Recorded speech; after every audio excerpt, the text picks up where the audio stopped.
Hi everyone. Today's video is just going to be a really short product review. I'm going to get straight to the point, and a fair warning to everybody, this is a product review of a toilet, if you haven't figured that out already. So if you're not interested in toilet things, maybe just don't watch this video, it's all right. So here she is, tucked in the little corner of our bathroom. This is the Separett Villa.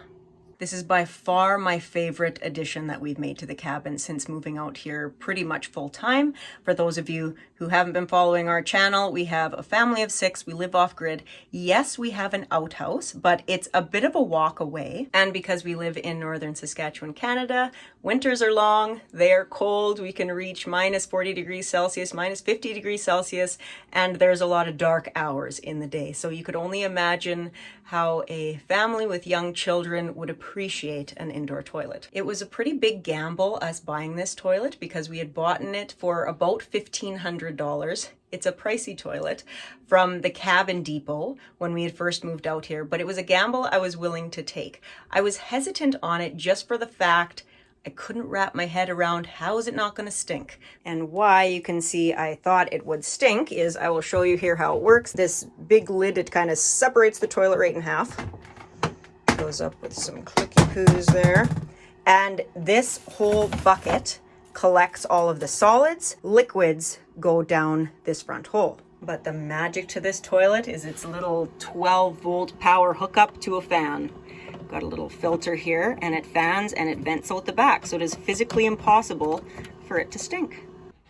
And the solids compartment has a little open and shut door that's just activated by the pressure of sitting on the seats. You don't have to look back there.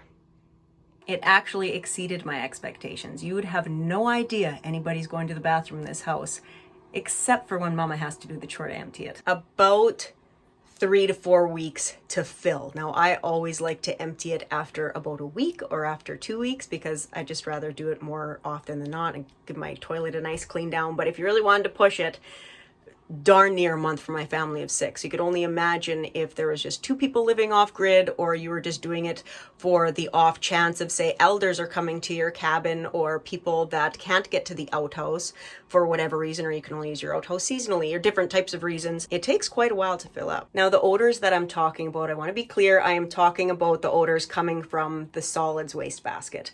Now, there is a little bit of odor that comes from the pee pipe, but we have remedied that. We have bought in ourselves, do I still have some left in here? These little urinal pucks that we put in here, and to ensure after every single time somebody goes pee, which is maybe half of my issue because I have small children who are forgetting or mom's not catching up on it, is to flush with just a little scoop of water every single time. That's what this bucket serves for.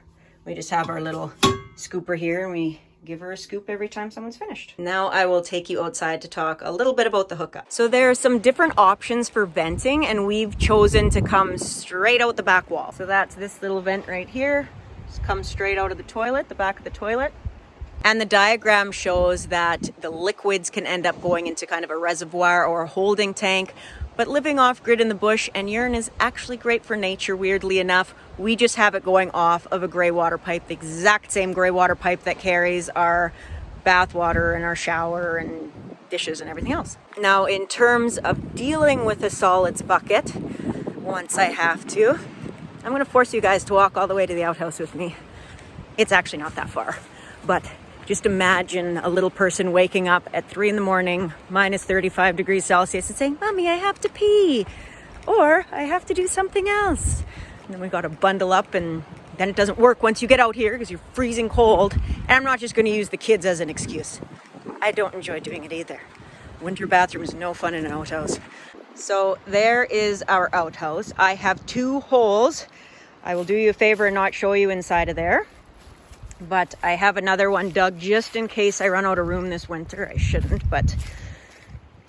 And it just goes back into the earth.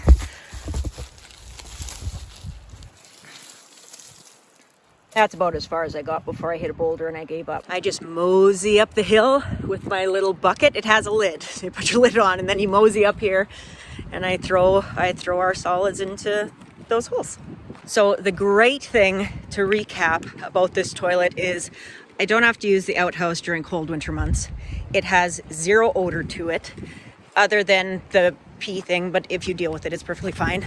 And it obviously uses zero septic. It can freeze, right? You just clean it out, unplug it. So say if you're just going to your cabin for a weekend with a couple of elders, for example, you just clean it out, unplug it, leave it, let it freeze.